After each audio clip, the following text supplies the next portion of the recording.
Hey guys, and welcome to another episode of Quick Expert Reviews. Today we've got the Samsung Galaxy A50 versus the P30 Lite. Both very interesting devices. So we're going to start unusual because we're going to start with the memory card slots. Now both phones support 128 gig of internal storage, and both phones also have 6 gigabytes of RAM. Now the Huawei P30 Lite and the Samsung A50 both support memory cards up to 512 gigs, so that's that, which is always a nice addition. And I'm happy to report that the Huawei memory card is normal SD micro SD, not some weird nano SD or whatsoever found in the P30 or the P30 Pro. As you can see, the A50 has a dummy second SIM card slot, but yes, you can actually get a dual SIM variant on a UK market. Same applies to the P30 Lite. So that's that. You can also see there is a difference in the fingerprint sensor. The P30 Lite has one on the back, while the A50 has an under-display fingerprint sensor, as mentioned in the yesterday's A50 review.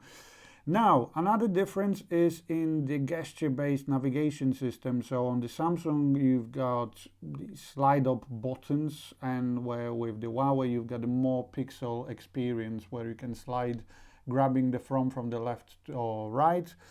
That is I think I prefer the P30 Lite option, as you can grab the screen wherever you like to, where with the A50 you have to drag from the bottom of the screen, which is, to be honest, quite inconvenient, considering you can just get the buttons set up if you like to. Apart from that, let's have a look. Both phones run on Android 9 out of the box. Let's have a look at the camera settings. As usual, the camera the picture quality comparison will be at the end of the video. Now let's have a look at the settings themselves. What have we got here? We've got the video size resolution, so we cannot record in 4K on the on the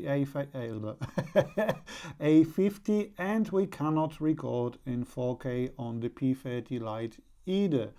So both phones are limited to 1080p. However, the P30 Lite can do 1080p in 60 frames per second as opposed to only 30 frames per second. On top of that, we've got a scene optimizer, or the AI mode, which allows us to recognize the scenes that we are trying to capture. Works pretty well. Now, with the Huawei itself also has a 2x zoom and a wide lens, where with the Samsung itself, you only get the ultra wide lens lens. Now, what's more, with the Samsung, the third camera is used for the depth recognition. I'll show you in a second how it looks like and it works. That's pretty much it in terms of the camera settings. Now, another feature or another thing that differentiates both phones is the Samsung is AMOLED, Super AMOLED. The Huawei is an LCD panel. However, I have to give credit to Huawei. The screen does look actually really nice. It's not an AMOLED, but it looks really nice. Right, next stop is the headphones themselves. So with the Huawei, you've got the hissing sound effects with a 3D audio, natural sound in the standard, so it doesn't enhance the quality. And then you can choose what type of headphones you've got, either a branded Huawei headphones or over-ear, in-ear or earbuds.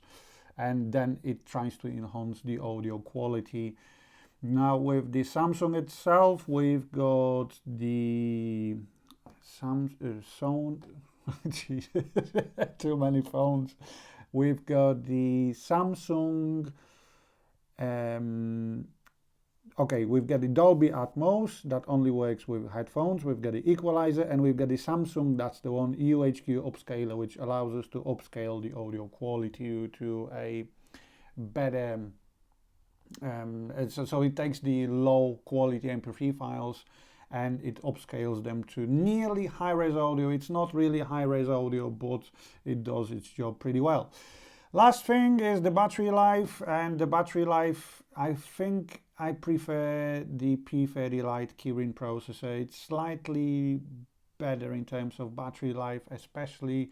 Now, you do have to charge both phones anyway at the end of the day, but it feels like the P30 Lite battery performance is slightly better. I think it lasted me a day and a half easily, as opposed to 1 day on the A50. But all depends obviously on your use case and how you're going to use the phone yourself. In terms of the processor, you've got the Exynos and the Kirin. To be honest, both run really well. The 6 gigabytes of RAM are plenty enough. And yeah, that's pretty much it. If you've got any more questions, drop me a question in the comment and I'll try and reply as soon as possible. Thanks for watching another episode of Quick Expert Reviews, and I'll speak to you soon, guys. Bye!